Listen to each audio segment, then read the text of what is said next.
Sa Miau Bua Re Nimbula Vinaka na veo kanyo ni sema tiko mai na kai Vinaka nikua Vinaka wakalevu na lingoma tiko na visureti engole tiko ya ni Hawaii kiwe kimni ken sara na wekai viti wako sivi kimni na ngone dorobo na ngone leo ki kimni na turanga marama mbale ni bono wak turanga o na kau ni tambua kero wako mbula sa tiko ya ni na kai Vinaka nikua kena turanga gas ni buli bongo bike bnio ni sakila sa me bakete bioti manda na veitalanoa membalet na sana bak turanga kandavu na buku ni nona bak indike na vivo no me kandavu na ulu tanga ni ulu ni bono kama ia da maru takasara na sigo Vinaka nikua sa ala takatiku moko me na ngole tale mai na nongo bata me na mai waseta loko bunga Talanoa bak indike na buku ni Vakekeli kena katoni se kaumai ni itukutuku makawa ni vanua vakaturanga umbua kero vakatulo sakatiko yani na vendel ni abutambo na vanua vakaturanga umbua ni taki ni bulu Vinaka tiko kana mai tomani tiko na veitalanoa momona Vinaka ngo na buku ni Vakekeli se na archaeology na kena tana vakaperitania ni vanua vakaturanga umbua mena sana vakumbula sara pena na vulagi Bula Vinaka Bua Re Professor Paddy Nunn. Bua Re tarisi Bula Vinaka kede. Isa, ni Bula Vinaka tiko nikua? Iya. Isa, ni re Vinaka inga re na nomuni sote. Isa. Isa ni pasota sarau sena pasava viti va lewe au pasava viti va koro sena pasava viti vakandondon we. Ta pasava palangi Dr. Tarisi. Dono Vinaka. Vinaka wale sara Yeah. Professor Paddy Nunn. What's the weather like in Australia at the moment? Mbata. Haboleka Indeed. nambongi, mbata randraki. Yeah. Isa, Vinaka. Kamdo siamo chuko mai Queensland, yeah? Yeah, Queensland. Yeah. Isa, Haboleka Vinaka. viti. Oh, God, Saranga. Yes, I just wanted to also acknowledge a lot of your students, many of whom you will know through the names that will be coming through on the screen. A lot of them message me saying how excited they are to welcome you back on my platform. I, for one, am so excited as well, particularly when it comes to archaeology, and it's a field of study that is very informative, and even though it's quite different from many forms of study, but through the work that you do, especially the work to and the support of the Fiji Museum, it's a lovely way to get to know our prehistory, much more clearer, and allowing our people in Fiji to be more proud of their rich heritage. Exactly. Would you like to say something to that effect, Professor Paddy? I think what you do on this program, Dr. Tarisi, is absolutely brilliant, and I am always happy to support you as much as I can. I think understanding where you have come from, whoever you are, helps you understand your place in the world. And all of us, we move around, we go from one place to another, and we all want to understand our roots and our journeys. And I think archaeology helps to do that. I'm trained as a geologist, not as an archaeologist. I only became an archaeologist because of Sepeti Matararamba. And I think that I love archaeology because it does give you that sense of deep history that goes back further than books go and goes back further than memories go. It goes back into the really deep past. So I love talking about archaeology, of course. Vinaka Vakekeli. Even for me, I still remember the wonderful discussion we had about Kandavu. And even after our talk, I had so many positive feedback and comments from our Kandavu brothers and sisters, how they so appreciated the depth and the ability to connect oral history and science. That was something that I think stuck with many of us, the ability to be able to balance these two forms of knowledge. Would you like to maybe share a little bit about that before we go to Bua in terms of looking at the importance of oral history as well as the scientific research?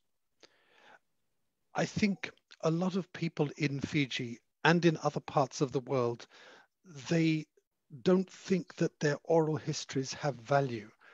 But I would say very clearly that they do. And it's not just in Fiji, it's everywhere in the world. We are now slowly starting to learn that oral histories can be passed on for thousands and thousands of years, and they can retain memories of things that happened thousands and thousands of years ago. But also, more importantly, they give a depth to oral cultures that we don't normally recognize. So let me give you an example.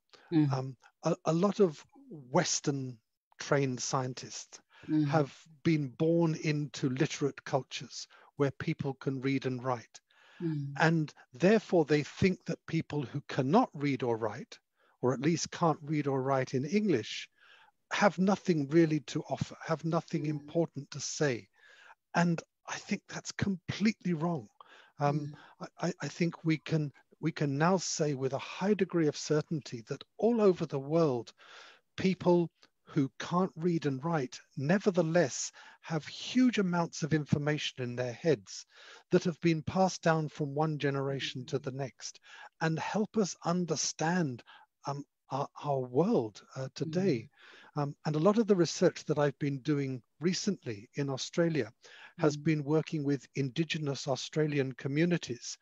And we are identifying stories that may be 7, 8, 9, 10,000 years old that were created and have been passed down from one generation to the next without changing very much, and have come down to us today as memories of things that occurred 10,000 years ago that we only thought before science knew about. We never thought for one moment that people, especially people who couldn't read or write, could retain memories of this kind.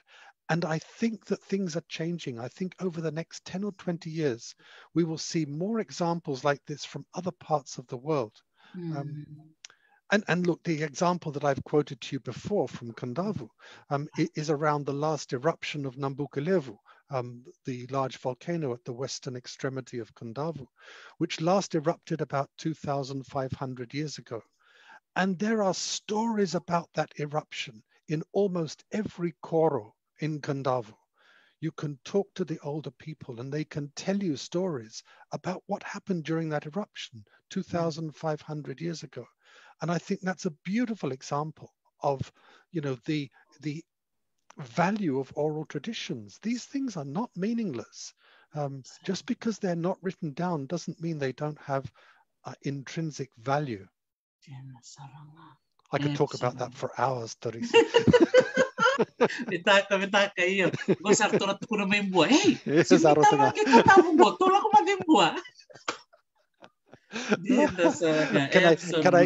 Can I start off the Bua conversation by saying the first time I went to Yandua Island in Bua, it was the second time I went to Yandua, and it's if the sea is calm, it's about a 2-hour boat ride from Bua to Yandua, to Ndenimanu. And the second time I went there, which would have been in about 2015, we came up on the beach, and the museum guys went off to find the Toranikoro. And there was an elderly gentleman sitting on the beach, and he was cleaning fish. So I went up to him and I said, "Oh, Mbulare," and we got talking. In my bad Fijian, we got talking and telling stories. And he was a retired school teacher called Master Sethi Loa Loa from Denimanu in Yandua. And he had so many stories. Because I explained to him, Keimami via kilana Talanoa makawa mai Yandua. We want to know some of the old stories from Yandua. And he said, "Oh, where do you want to start?" And we must have talked at that time only for about 20 minutes. But later that evening, we drank grog together and he was telling me all sorts of stories from here and here. And that was a beautiful example, Dr. Teresi, a beautiful example of how someone, who, unless you ask them, he wouldn't have told the stories. And he's a retired school teacher. He said, every weekend I take my grandchildren off and we walk around Yandua and I'm showing them places and I'm telling them stories about these places. And I thought, what a fine man he was. Sa totoo wakawatisa. Wakampolitiko na buvale ni Master Sevi, loloa kerto sa na buvale ni Master Sevi loloa mai Denimanu mai yano Yandua, kera wakaroronga tiku mai do bulare. Vambulu tukani go Professor Patrick Nunn, and numale sutiko na veitalanoa. That is absolutely right. You have to initiate conversations. Professor Yeah. And but Bua is full of stories like that. Sa totoo kasaranga iya. Tapos nung mo wartak man tayo na mapi metikabu ni taru veitalanoa balitimbo sa ko metikabu man na. Or maybe you can share how did you end up in Bua? What motivated you to choose Bua as one of your research sites? I really like curry goat. And what better place to eat curried goat than Bua? No. I do, but I mean, that's not the reason I went there. Scientists don't make decisions on that kind of basis. We think about things all the time. No, I have been interested for a long time in the ancient history of Fiji, the archaeology of Fiji. And especially for the last, 15 years or so, I've been working with the Fiji Museum, looking at the koronivalu, the hill forts in different parts of Fiji. And one of the first places in Fiji where Europeans went, for sandalwood mainly, was Tumbua and Bua Bay. And I started reading some of the accounts of the written accounts of these first people, these first Europeans to come there. And they had stories about times when people lived on top of the mountains. They said they would sail their ships along the coastline, and they would look up and they would see villages right on top of the mountains. They'd see the cooking fires and everything like that burning. And I thought, this is a fantastic example of a written account or written accounts of hill forts that we don't have really in any other places in Fiji. We have a few, but not like we have in Bua. So yes, Bua was of interest to me for that reason. And I remember going there with Nerioni Thamalakemba and Sepeti Matararamba from the Fiji Museum in late 2015. And we went first of all to the provincial office in Nambawalu, and then we went up to see the Matanitikina in Bua Lomanikoro. He's passed on now. His name was Nevote Roko, and I got to know him and his family really well. And I stayed in Bua Lomanikoro many times, and I always stayed with Nevote Roko and his family from Bua Lomanikoro.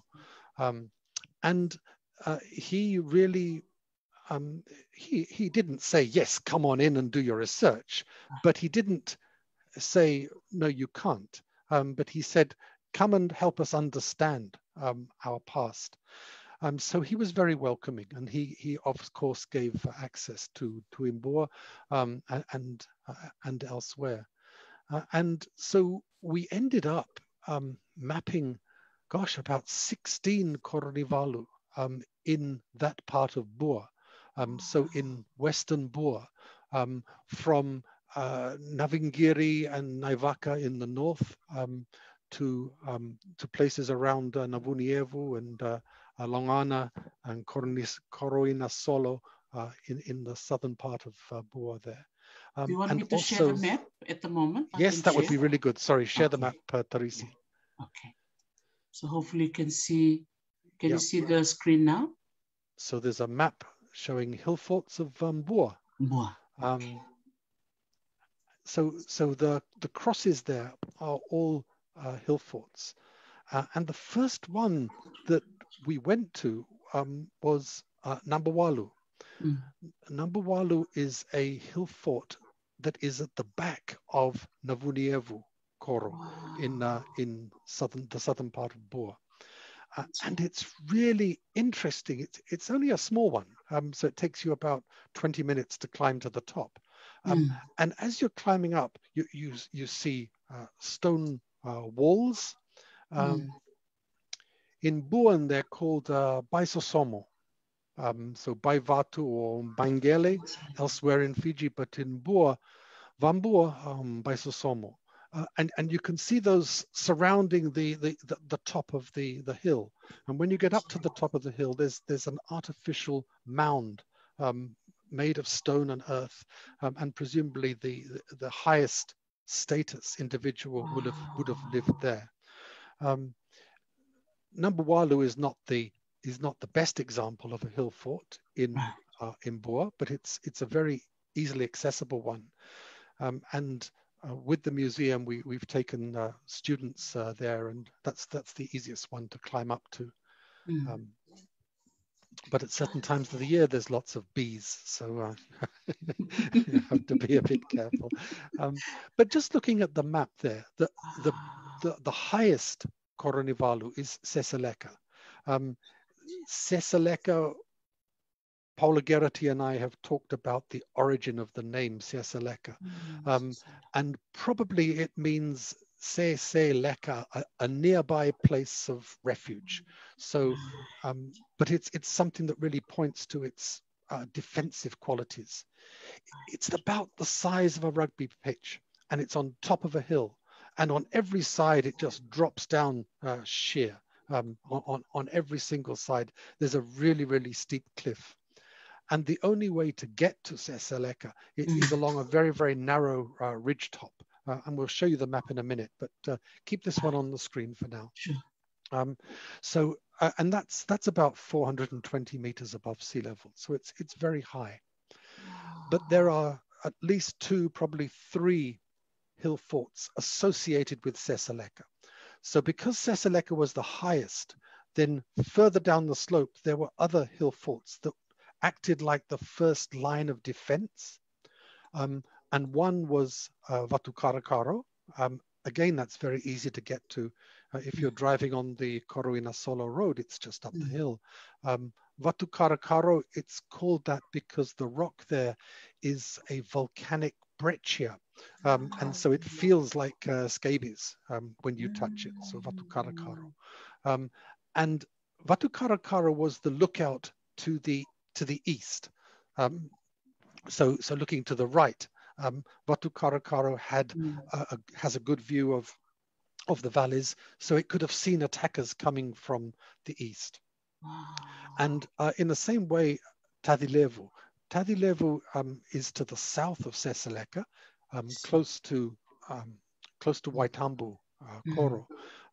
And that's a really interesting site. It has a huge mound at one end, an artificial mound with stone walls all the way around the mound.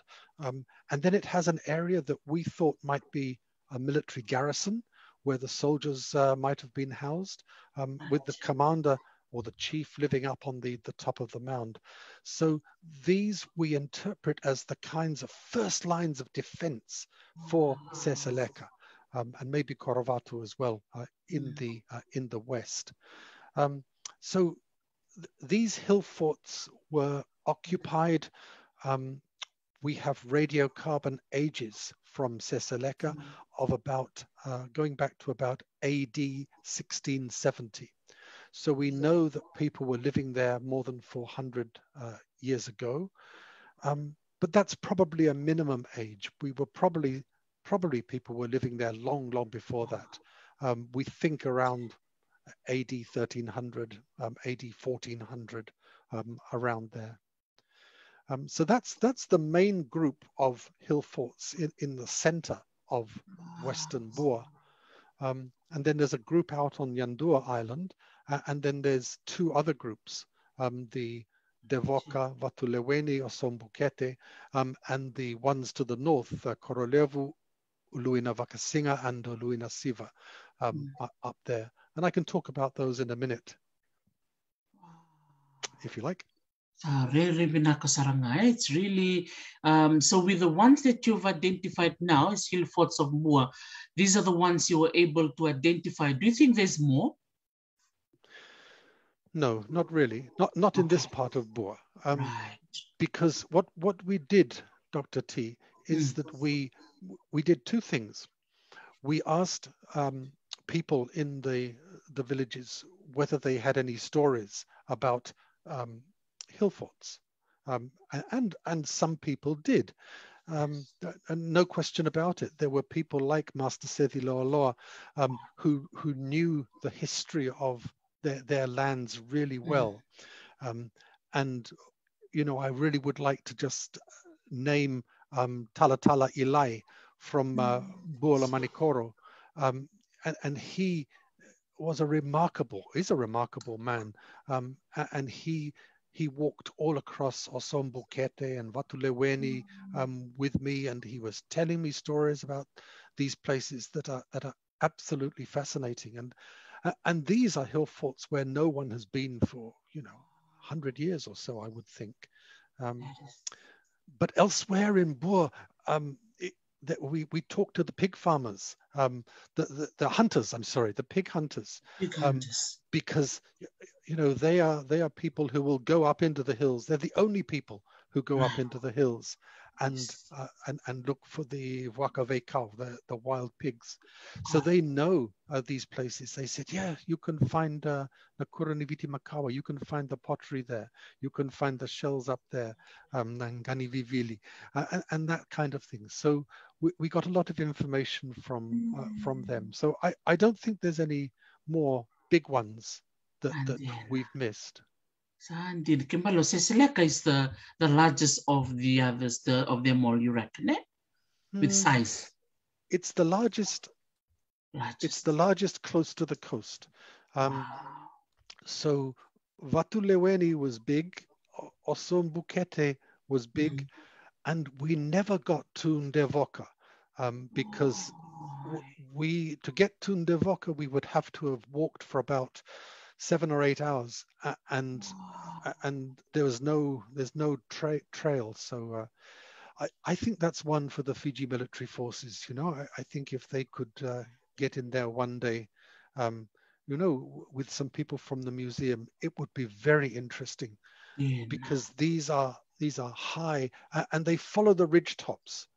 So, you know, they could be, you know, 1 kilometer or 2 long.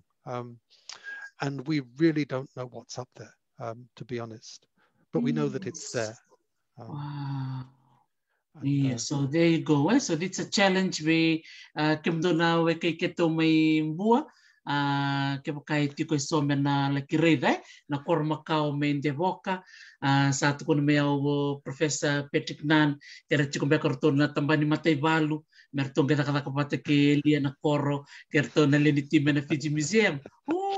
Sara to sari totokan din eh o sa maro tak matanga ni that your team with the Fiji Museum team with Sepeti Matararamba and Meroni Damela Kemba, you've started the ball rolling, yes, so to speak. So this will be a good opportunity for another team to be able to go there. And I think there's Taltala Sunia Bakamodan Belena Sube saying here that Devoka is really a challenge to get to. Yeah, it really was a challenge. But there's a very interesting group in the north of this part of Bua, so close to Navingiri Koro. There's the 2 Koronivalu of Uluina Vakasinga and Korolevu, and both of these are very, very high peaks that are flat topped, and we did some excavations around the bottom of Uluina Vakasinga, and we found lots and lots of shellfish remains that people had collected from the sea and brought there. We found lots of yavu or house platforms in that area as well.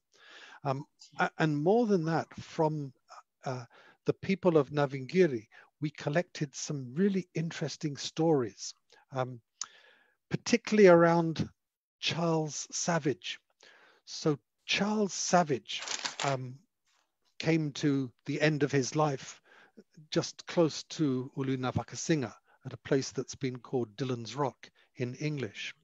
And the story is that at the time Charles Savage was sent to Bua to basically get the Buan people in line, so to speak. He was working for Miau.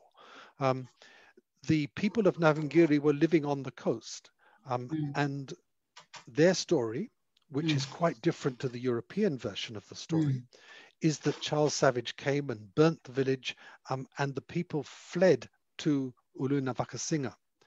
And the only way they could get from the bottom of Uluina Vakasinga up to the peak on the top, where they could hide, where they could shelter, was through a cave. And they showed us this cave, and they said it's a steep climb, and we went up. It's a steep climb.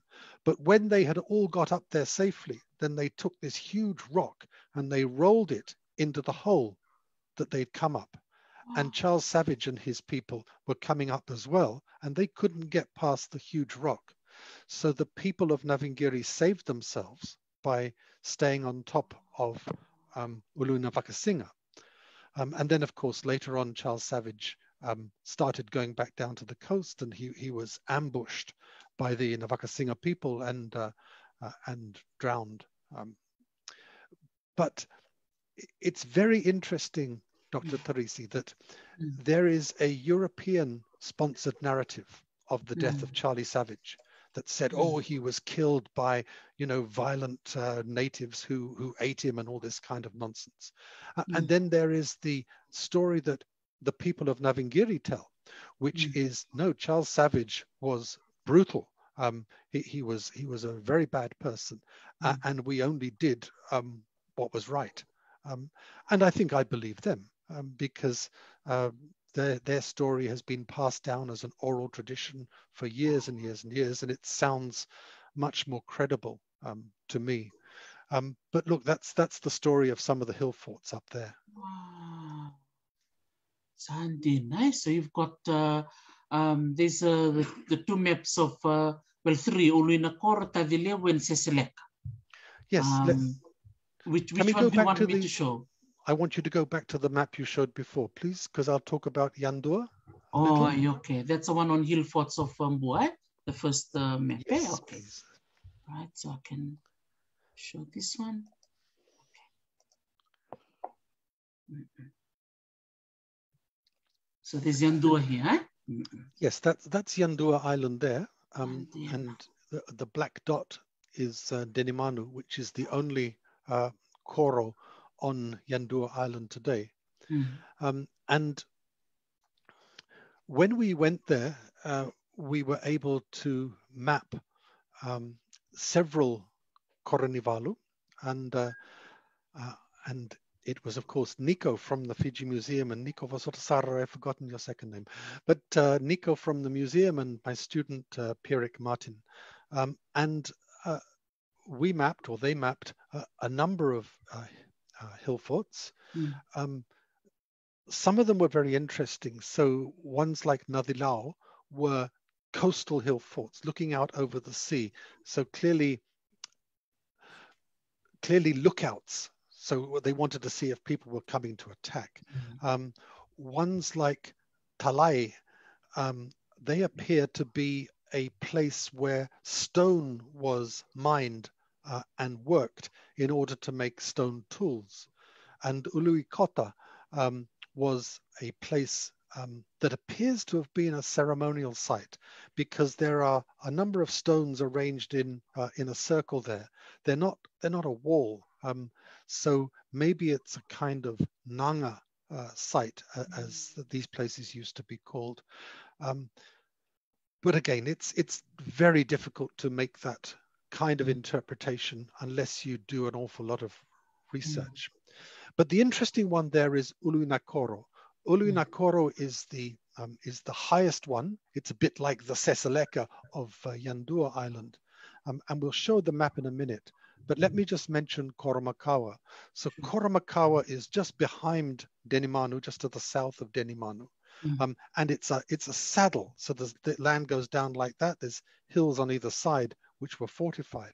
And in the middle, there's a massive marine shell. So clearly the people there were processing the marine shell and then probably sending it to people living higher up in one of the other higher up hill forts. So Koromakawa, we dug down and there was about 2 meters of what we call shell midden there. And some of the dates we got from radiocarbon dates we got from the bottom suggests that was active in the 1600s. So, again, more than 400 years ago, people were processing the marine shells at that particular point on Yandua. So maybe we could just put up the map of Uluinakoro, and I can talk a bit about that, Teresa. Okay, done. Okay, so this is Uluinakoro. If I'm talking too much, you tell me. Everyone is connecting here, and everyone has got Bill T and Bill Domboy or Bill Yangon, they all watching. Bulare, nakabali bikim di kedra siya machikumay ser tabakau, talasunia kalara sa leleawa. Most of the Bua people are on here. Vinaka levu. Naka na siya mamay. Totoka. Okay. Tos chika na buli. Okay, I'm going to show the second map of Uluinakoro. So Uluinakoro is a koronivalu that was built along a very, very narrow ridge line, which are generally called tua or tualeita in Vunualevu. And you can see the ridge line coming from the north, you can see the ridge line coming from the south, and at one place the ridge opens up. And in that space, people have built stone walls. They've built yavu for house platforms. They've built an artificial mound. That's the one that's greater than 150 meters high. And they've also built a series of 3 terraces.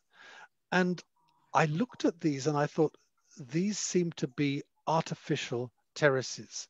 And it occurred to me that maybe they were using them to plant uvi or ndalo, that's yams or taro. We don't know unless we go back there and actually do more excavation.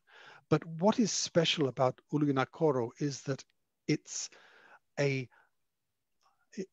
site that has got a lot of natural protection, but is also intensely used. There's no place on Uluinakoro that is not utilized, that doesn't have a stone wall or a yavu or a terrace or a mound. So I think we can imagine that people would have been crowded there perhaps for some time, and that they were growing their own food so they could live up there, presumably because there was conflict or the threat of conflict elsewhere on Yandua at that time. So Tarisi, maybe we can just jump to Seseleka, to the map of Seseleka. Don Vinaka. Let me see. Yeah, just really, I love the fact that you mentioned about the terracing, because I remember I read Dr. Simon Best's thesis on Kende Kende in Lakemba. Yeah, and there was also evidence of terracing as well. So it looks like they were living there for a long period of time. Therefore, they have to have agriculture to support them. So we go to Seseleka. Go to Seseleka. Okay. Okay, there you go. Vinaka. So Seseleka, look at the main map, map A on the top, and that shows Seseleka there in the gray, but it also shows the ridgeline that you need to climb to get there. So all the way around Seseleka, the cliff just goes straight down like that. Nobody could climb up it. And the ridgeline that approaches Seseleka, it's narrow. It's narrow on the top and it's steep on both sides. So anyone going to the hill fort has to go along the top of the ridge. And what you find on the top of the ridge there, you find walls that are built across the ridge by Sosomo in Bua, by Vatu elsewhere in Fiji. You also find defensive ditches. So people have actually cut ditches across the ridge like that. Keli Nivalu.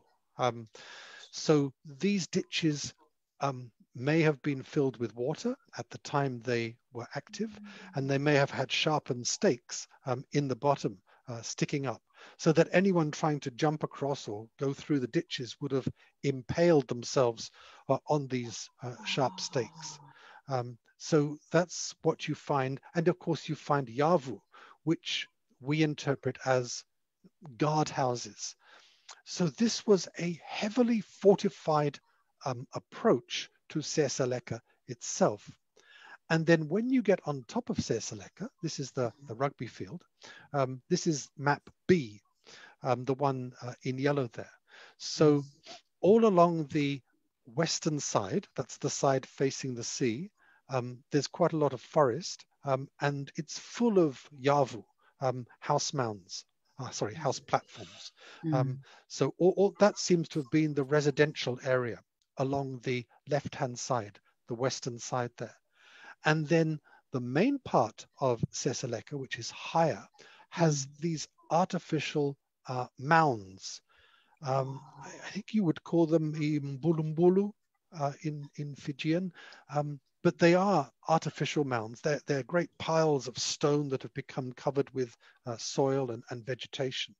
And I think that these were built as lookouts.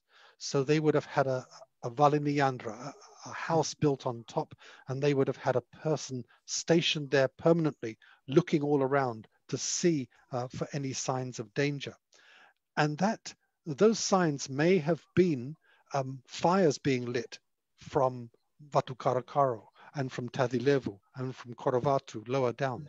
So, you know, they may have been looking not just for people approaching, but also for danger warnings from the other hill forts lower down.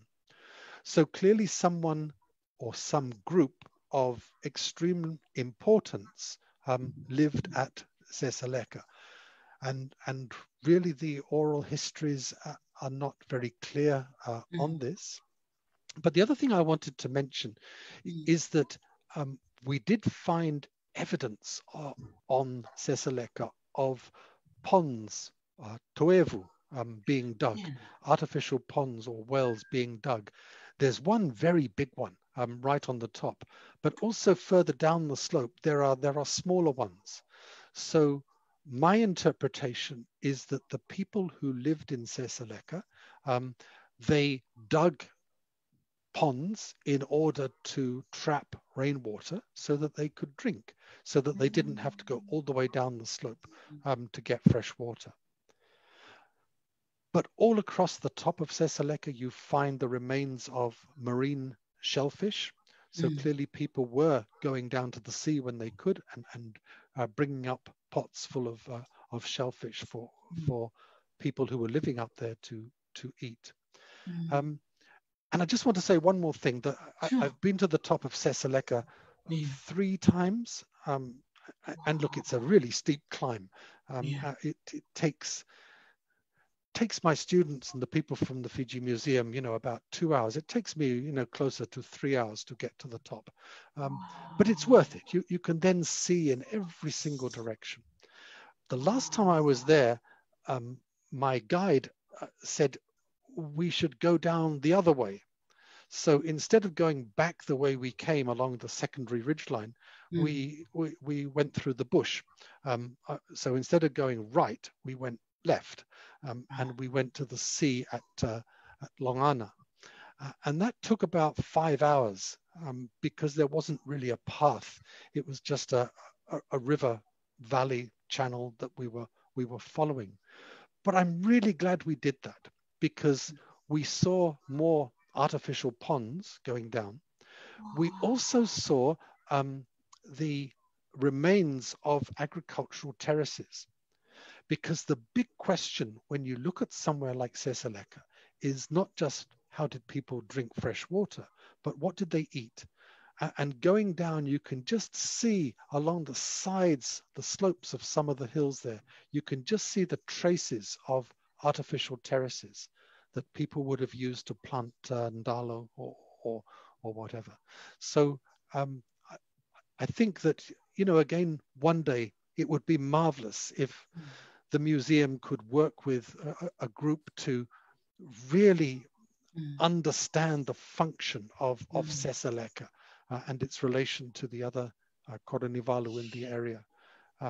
It's an absolutely fascinating place, and yeah, if you ever want to go there, just go and Vasavedna Toranikoro Maimbua Lumanikoro, and he can, I'm sure, arrange a guide for you to go up there.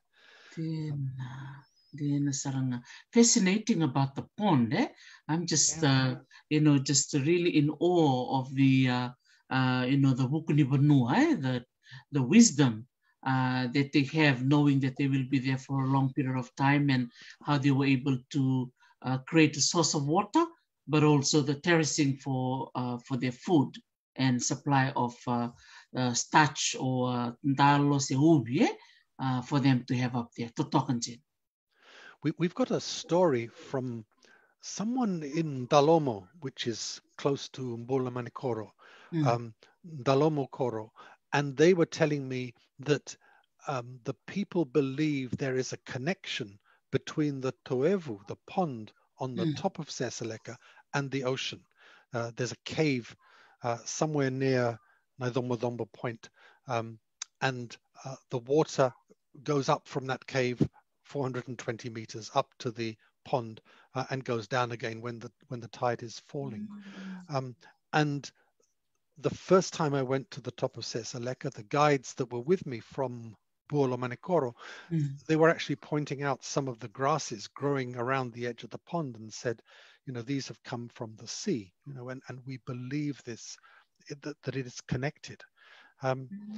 Now, as a geologist and a scientist, I know that can't be true.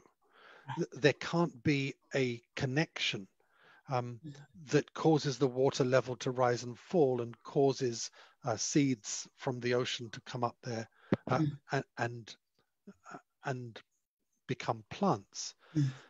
But I think the way we can interpret that is by saying there is a memory of a time when people living on the coast and people living on the top of Seseleka, and that they were related and that they interacted with each other. And you find that in a lot of cultures, not just in Fiji. You find a literal connection being used to recall a relationship between two groups of people. So that's an interesting story. Wow. And it's those memories that they keep from generation to generation that keep being passed down to the current generation. Tarisi, one more thing I'd like to talk about, if it's okay with you, is the first people to come to Bua.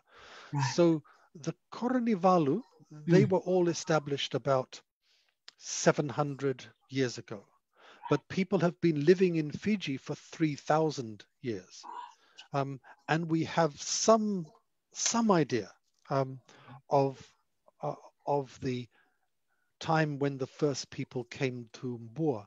So perhaps I can talk about that. But I think it's very important that people don't get the hill fort period confused with the first people, because the first people arrived in Bua and elsewhere in Fiji about 3,000 years ago, and much, much, much later, about 700 years ago, that's when people started to create and occupy hill forts, Koronivalu. And the best thing, if you could put up the map of the hill forts of Bua one more time. Okay. Sorry, I've done this back to front. I should have talked about the first people. Because we still have the, I think, yeah, we can talk about that if we have time, but it's... To talk about coach, I think the people who are watching, they're doing a refill of their cup of tea and... Dotalenambilo. Okay, Dotale, Totok. Okay, so the first people in Bua were probably the same as the first people elsewhere in Fiji. And the name we give them today, as and Dr. Tarisi has written a book about this, is the Lapita people, named after a site in New Caledonia. But it doesn't really matter what they were called. They probably called themselves something completely different. The earliest known human settlement anywhere in Fiji is at Borewa or Namborewa in Nandronga. And we think people arrived there and also on nearby Ngongo Island in Nandronga about 3,100 years ago. Now, those people came from the west. So they came from the left on this map and moved east to the right. And so many years ago, we thought, well, maybe they came to Nandronga, maybe they came to the Mamanuthas and the Asawas, maybe they also came down to Yandua. And so in 2005, I took a team from the University of the South Pacific and the Fiji Museum, and we spent about 3 weeks on Yandua, and we found lapita pottery at one place on the south coast called Vanga Iriki. And it's a big bay. It's got a good coral reef offshore, and we were absolutely delighted to find one lapita site there at Vanga Iriki. But that's all we found on Yandua. So I suspect that the lapita people came to Yandua, and some of them stayed there, but many of them would have moved on because they would have seen in the distance, they would have seen Vanuatu, they would have seen Bua, and they would have thought, there's many more possibilities there.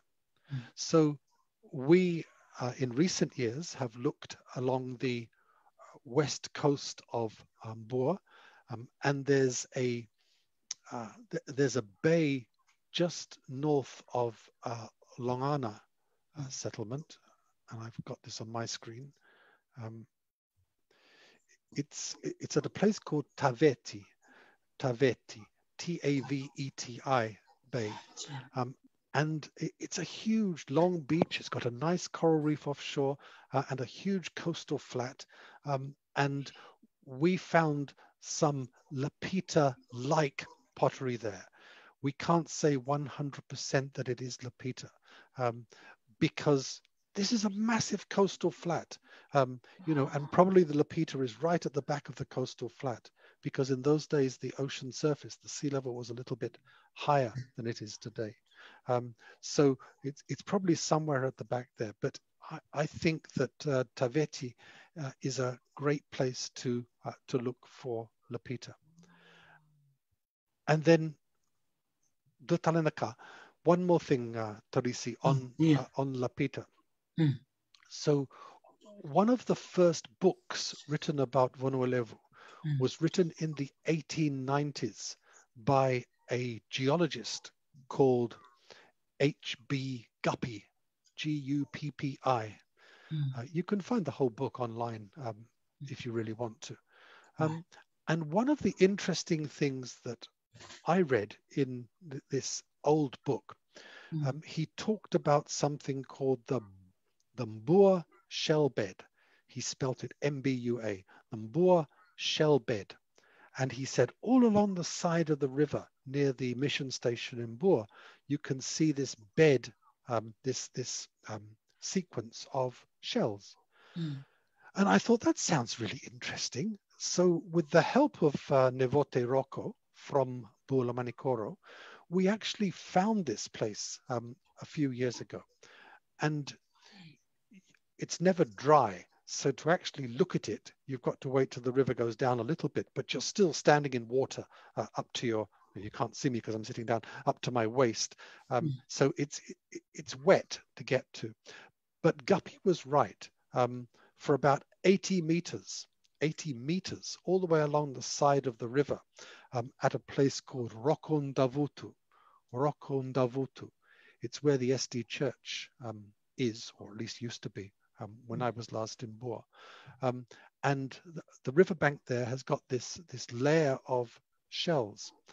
And we took some samples of those shells and subjected them to radiocarbon age determination. And to my astonishment, about 3 of those ages came back at about 4,000 years ago. Now, the reason I was amazed was because the first people to arrive in Fiji, we think arrived about 3,100 years ago.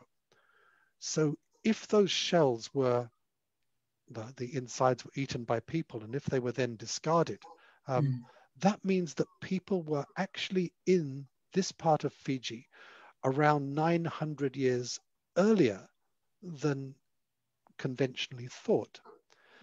Now, I haven't published this yet because I want to get back to Rokondavutu and get some more samples to confirm this. But the way I would interpret it at the moment is that when we think of people arriving in Fiji 3,100 years ago, they came from Vanuatu probably, perhaps from Solomon's. How did they know Fiji was there?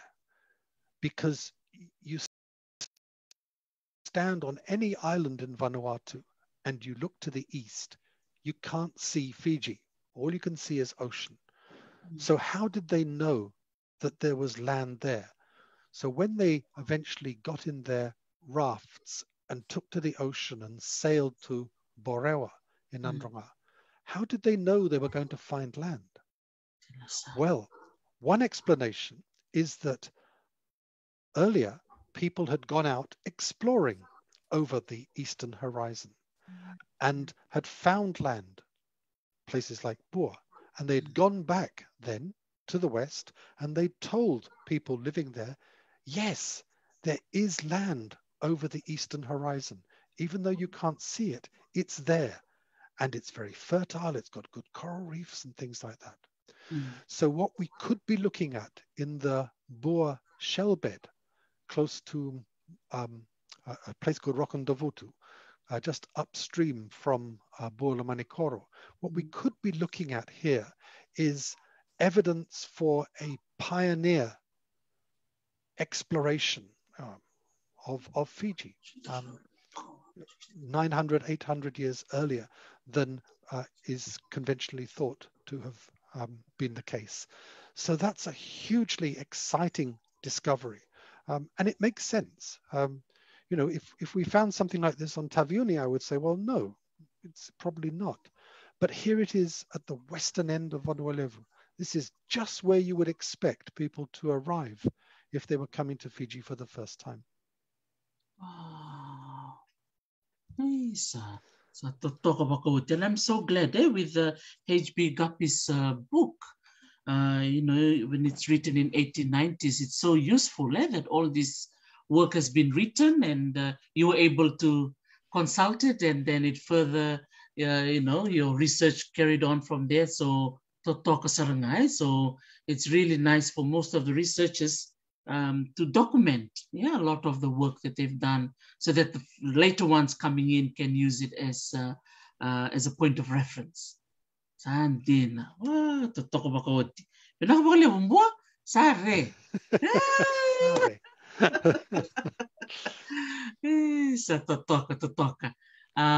So would you like to us to see the other map of Yes, we can look at Tadilevu.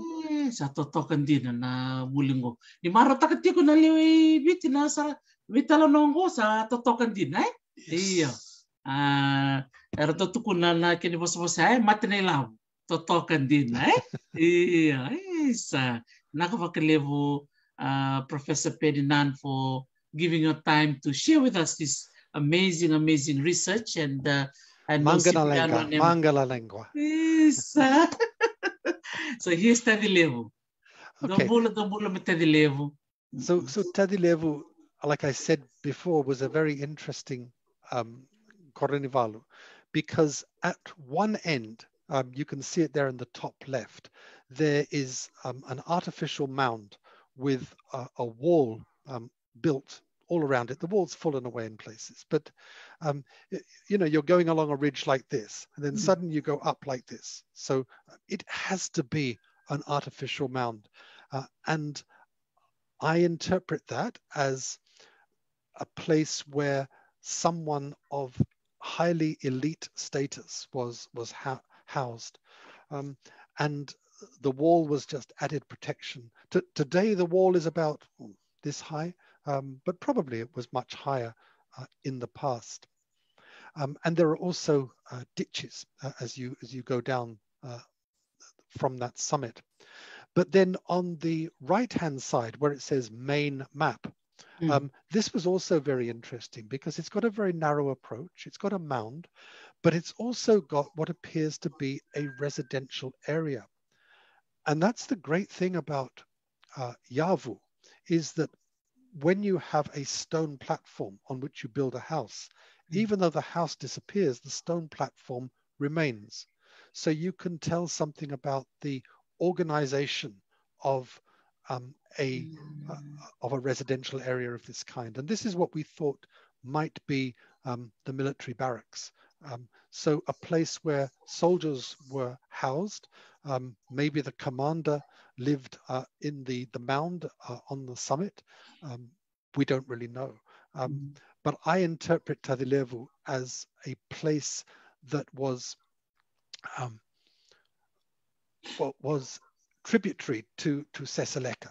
What I mean by tributary, Seseleka was where the highest, I don't want to say chief because we don't know, but the most elite group was housed. And then lower down, places like Tadilevu may have housed less elite groups. And the main function was to act as a first line of defense to stop people from getting to Seseleka. And Tadilevu is a very interesting word because Tadilevu means big sea or big ocean.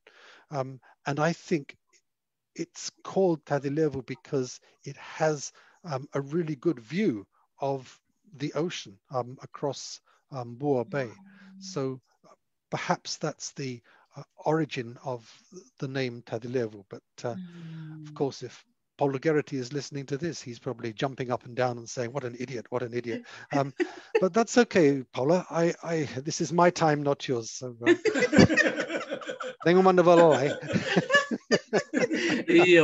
Gerety, wawa, yeah.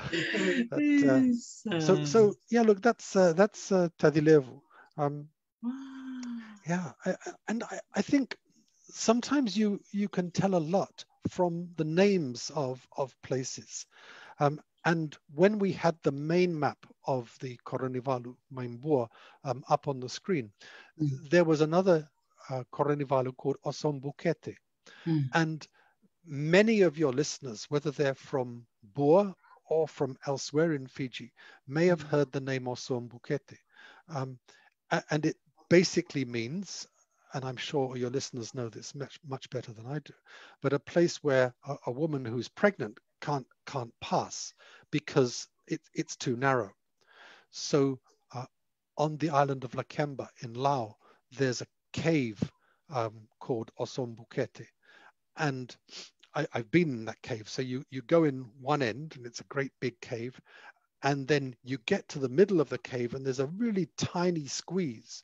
And you go through that tiny squeeze and then you get to the second part of the cave, which leads out as well from the rock.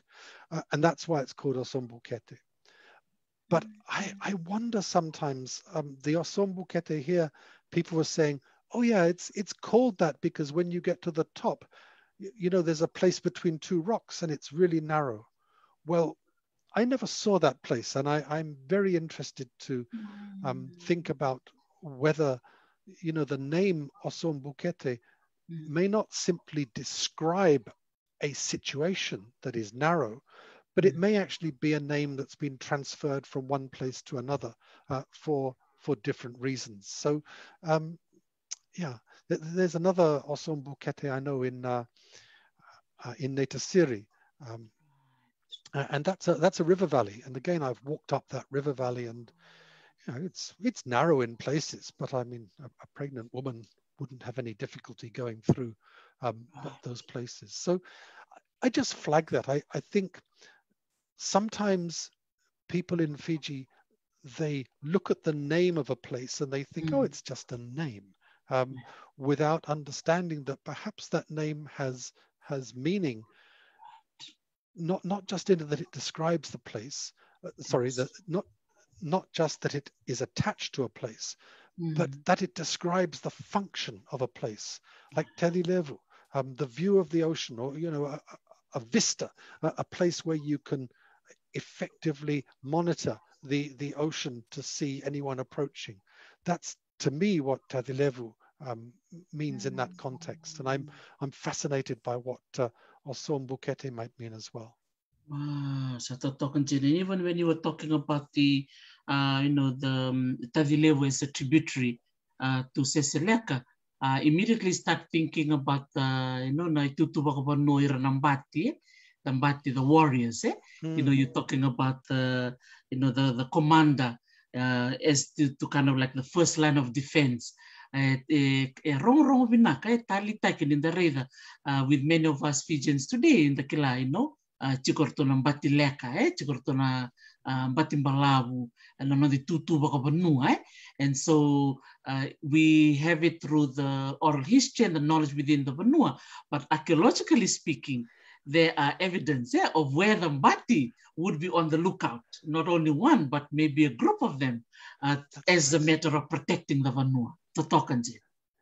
Exactly, and I think that sometimes we can use our traditions and we can have them informed by this kind of, this kind of science, if you like.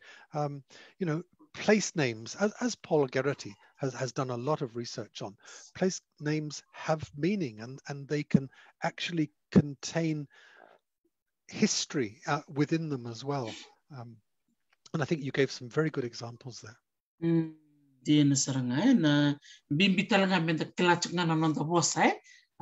Because a lot of these, the meanings is already in the words. It is so descriptive, but if you analyze it and look a little bit deeper, then you'll see.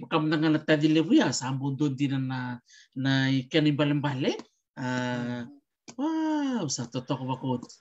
There's one more thing on Tadilevu, and that is that it's the Koronivalu in Fiji for which we have the oldest written description, and this is in the Journal of William Lockerbie, and you can buy the book from the Fiji Museum, the Journal of William Lockerbie, and he was someone, I think he was English, and I think he got stranded in Bua by a ship. I don't remember the backstory here, but he got stranded in Bua in about the year 1806, and he stayed, I think, in Bua for about 3 or 4 years, and obviously he learned to speak Buan, and he became a trusted advisor to Imbua, who one day in about 1806, 1807, according to his journal,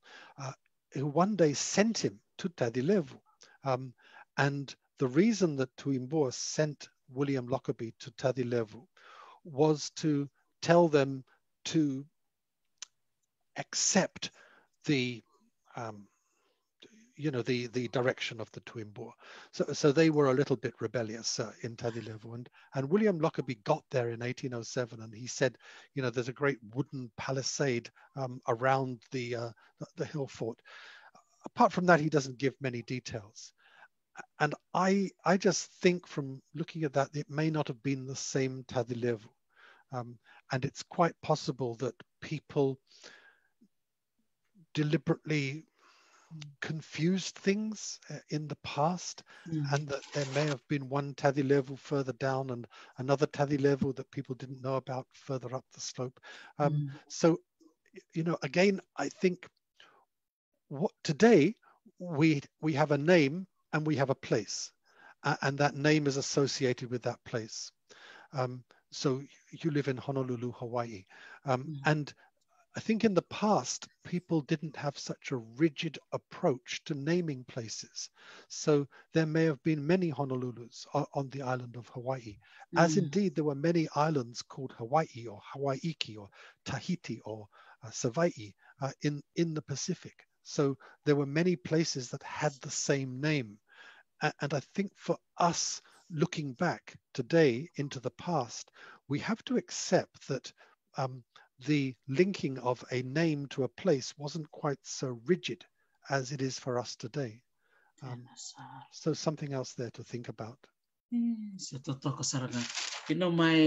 My ear kind of like pinged a little bit when you mentioned about the one of the group maybe were being rebellious. I know that's another long conversation, but I just love the fact that Tuimbua worked with Lockerbie, to send a message across to the people in Tadilevu. So it's just very interesting again, that there were people at that time who were not welcoming, new people at that time. And the Journal of Lockerbie recorded those interactions or encounters. That's correct. And look, I'm not recommending the Journal of Lockerbie. It's a very difficult thing to read. And, there are histories associated with that encounter that I prefer not to talk about because it's not my history. But the people of Tadilevu were punished and they were relocated as a result of that. And William Lockerbie, of course, ran away from Bua after about 3 years there, and he told everyone about the sandalwood. So it was William Lockerbie who really brought the sandalwood traders to Bua, because he told everyone you can make a lot of money from exploiting this resource and exploiting these people, and this is how you do it. So yeah. Wow. Fascinating. Wow, man. This is don't Bua Re Ravikim dona sa mo chikume na wekanda may Bua totoka ba ko na wekanda huli de tiko na Vinaka nikua ke ka sorbe to man tal mai so na veitalanoa so ningai wasetal nga may nanomni wakasami sa totokan din na veka me waseti ko Professor Paddy Nunn totoka. Yeah, so we have Tadilevu. You've already talked about Ulinako, right? Yeah.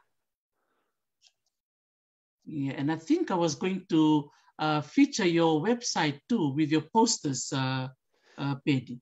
Would you like me to share? Oh, absolutely. So yeah, because I've got it here with all the pictures. One of the with things that and Korolevu. I'll just share it. Hold on. Yeah, because I got it all here. When we first went to Bua, one of the things that we promised the people of Bua was to give them the information that we found. So we produced 4 posters on the hill forts of Bua, Bonualevu. There's one in English, there's one in Bawan, there's one in Buan, and there's one in Hindi. So in 4 different languages. And yes, if you go to my website and you go to the posters section, there are links to all 4 posters there in those 4 different languages, and you're free to download them and share them. And if you want a good copy, then you can always email me, and I'm happy to share those posters with you. But I took copies of the posters back to Bua in 2019 and presented them to Bua, and he was so happy. He said to me, "This is the first time I've seen something like this written in Buan. I've seen it in Bawan, I've seen it in Hindi, I've seen it in English, but I've never seen it written in Buan before." He said, "I'm going to check your Buan very, very carefully." And I said, "Oh yeah, go ahead." And he read it for a while. He said, "This is very good." He said, "This is very good." But I have to tell you, it was Paulo Gerati who was responsible for the Buan translation, and in fact most of the Bawan translation. So, but I think that kind of thing is really important, because if these posters can stay in the system for 30 or 40 years, they're always going to be there to inform the next generation of people from Bua about the history of Bua. So yes, you can go to the links there on the screen, and yeah. Okay. Sandina. But because I could see the picture here.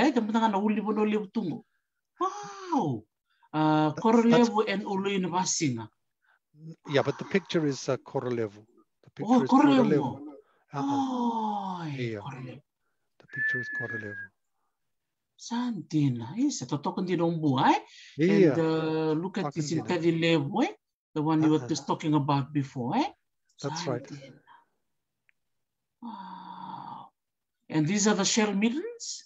That's the shell midden, yeah. Right. And, okay. And the photo on just to the left is from the top of Korolevu, looking. So it's taken from the top of Korolevu. It's looking over Uluinavaka and it's looking towards Uluinavaka in the distance there. The name monkey face or mangavesi Yeah. is a European introduction. I Obviously, see. it's nonsense in the word, in the name of it's nonsense in the terms of the history, the deep history of Fiji, I and see. almost certainly the name before Mangavesi was Uluina Siva. And when I told the people in Navingiri that the name was Ulina Siva, they looked at each other. They said, "Yeah, Sanjina, that's what it was." They'd heard that name, but they hadn't linked it to the mountain because the name Mangavesi was given to that mountain back in the 1850s or something like that. So, I hope that, maybe we can start to call these places by, their proper names rather than these invented names. Kandina saranga. This and the power of photographs, eh? Talita kasaranga na itamba mbiutungo na kena mbiu mai, eh? Gona toevu mai seseleke in Talanoa. Kandina. Kongo kwa durutu kina na ngone, senga. Kongo na mdo Vakekeli, eh? Go. Yeah, that one there is that photograph there. Yeah. Sanjina. They said to me, try the water. So I tried the water. I had a drink of the water. It was okay. Man, that's interesting. That's why I just love doing archaeology, when you know that these are all the evidence of human habitation and settlements that were there. It's like they were, like they couldn't talk, but we have to have the what do you call, the eye for detail and the ability to be able to make connections and link the sites to the oral history. So really acknowledging the work, Professor Paddy, and the work you've done with the Fiji Museum team. But I know you've played the challenge out here that there's more to be done, eh? Oh, there's more to be done. Yes, yeah. But, Dr. Teresi, I'd like to acknowledge my, the researchers that I've worked with over the years. Yes. We've published a lot of articles together, but particularly Elia Nakoro from the Fiji Museum has been up there with me every time. Merioni Thamaila Kemba, Nico Tokainavatu. I remembered your name, Nico. Sara. Rosalind Kumar. Rosie has been up almost every hill fort in Bua with me, and she's a very tough lady, and all of these people have been with me all the time that I've been working on Koronivalu in Bua. But of course, we couldn't do it without the people who live there, and I always tell them whenever I go there, if I do anything to offend you, I'm sorry, but I'm not doing it on purpose. I'm doing it with a good heart. So please forgive me. And I have really, really fond memories of Bua and the Karimei and everything else there. So Vinaka reda kendo mai Bua, kana Vinaka toka na Karimei mai Bua, toka redi Professor Paddy Nunn. Sa ngule dav tala kena kakere ngusia ngani ngule dav rachuk na Karimei. Vinaka wakaleu. Na valeu. Yes. Maybe to conclude our Talanoa tonight, Professor Paddy, just one word of advice to our young Bua youths. Many of them are listening in tonight. Also, some teachers are also listening here. Just to remind them, Professor Paddy, of the importance of oral history and to maintain or, pay attention to our older knowledge holders who are still alive today. What would be your advice there, Professor Paddy? Well, my advice would be that sometimes it's very tempting to get distracted. Sometimes it's very easy to go on Facebook and to enjoy yourself on Facebook and use up all your time doing things. But you have to realize also that you are rooted in a place with a lot of ancient history. And the only way that some of that history will ever be remembered is if you listen to it. And that's not a judgment. You know, that's the way that it is. You know, if you go somewhere like New Zealand or even Australia, almost all the history is written down, and it'll stay like that forever. But if you go through Fiji, and if you go through Solomon Islands, and if you go through Vanuatu, most of the history is not written down. And so to learn that history and to preserve that history, you need to listen to it. And my experience is that a lot of older people in Fiji are sometimes reluctant to talk about these kinds of histories because they think, oh, I'm mandua, you know, I'm a little bit ashamed, or I'm, you know, embarrassed because I can't read and write as well as you. Why would you want to listen to me? But I think you have to scratch the surface. You have to not scratch the surface. You have to get below the surface, and you have to really try to understand what people have or can tell you, because otherwise it's going to be forgotten. And once it's forgotten, it's lost. And it's lost not just to Fiji, but to humanity.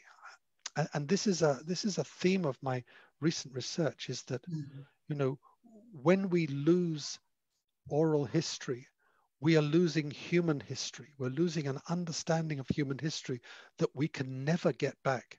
So to all the young people out there, take some time to sit down with your grandparents and ask them about some of the old stories, because they are not just fascinating, but they have meaning and they give context to your life. So Vinaka, Vinaka Wakalevu, Professor Paddy, for your wonderful reminders, and keep reminding us of the importance of itukutuku makawa. You've encouraged us to listen more, write what we can, and record, and ask questions. And I think that's a really important one, especially when you were mentioning about the school teacher on the island of Yandua. Master Sevi. Yes, Master Sevi Lolo. That was awesome that he was sitting there cleaning the fish, and then you walked over to him and you asked one question, and it continued over not one Ngona sitting, but many more. And that was really a really good example of connecting with the older ones. I think, as you said, sometimes the older ones feel, oh, I'm not good enough, or I don't speak proper English, I don't know how to read and write. Maybe it's about time that, you know, we should empower our elders to tell them, singana ka tua, singana ka pu, vitali kusinibuli, na nomo italanoa kabimbi. Na nomo italanoa, na katoni, me nonra na ngoni sa tikungo, me rop talawera na kay murimai, totokan jena. Sa, Vinaka Vakekeli sara Professor Paddy na sino Vinaka nikua ke tololom sara vale be tona vitinani vale be Petra ke Roslyn. Hopefully when the border opens we may meet in Fiji or we may meet in Bua, you never know. I hope so. Tutana na singa. Sandon Vinaka vale sara Paddy. Nakvalevu Dr. Sainisi. Iyo loloma. Vinaka wademanda. Yo. Sa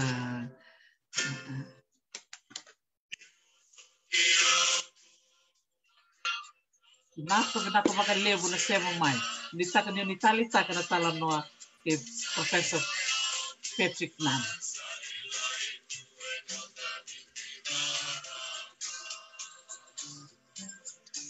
Totoka na sema, nakambua.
Sa Vinaka vakalevu sara vikemnina siamo tiko mai nikua au nitaka ni onitalitaka na nona mai I Talanoa weekend o Professor Patrick Nunn siamo sara tiko mai na vono Queensland me Australia au kleine vunga vikemni o ni akilei koia anonda gas ni vuli me na University ni Leva ni Pasifika maro tek sara vakalevu na nona mai Oceana nona vakavaka kerto na leo ni timi ni Vakekeli na Fiji Museum vakavidi Vinaka vena turanga director na Fiji Museum Mr. Cipriano Nemani Sareano Vinaka valevu no vingarabi alondina na nomdo tambana na Fiji Museum Vinaka valevu Eliana Koro Vinaka vakalevu Niko Vinaka valevu Meroni na nomdo vingarabi na buku ni kana mapetaki na vei makawa na nonda ve vono ibita maro taksar vakalevu ni dangante tiko na vono vakturanga Bua ni mengole ngole saramai na kabina nikua na Professor ngo Patrick Nunn na nona mai wasia tali tekindina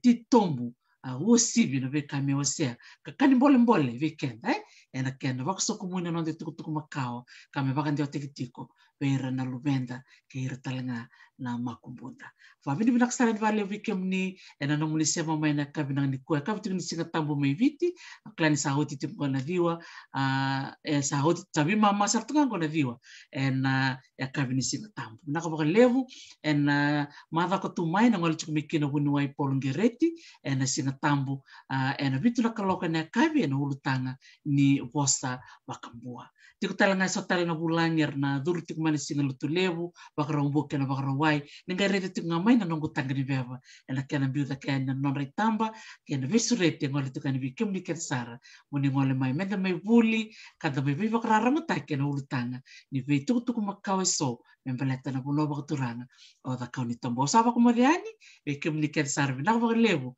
na nomni sema tiko mai singa Vinaka nikua na ngai sota tali tiko na kabini mataka na lima na kaloka na kabe na ngole chukumikene dona nonda ngone leo ni ngau mai lo mai vita na mai nonda bula ni tiko sema sarti kuma Australia o arieta tora reka asava kuma chukani vikem ni sara Vinaka vakalevu na vitoko ni tiko mai ni mode ni mare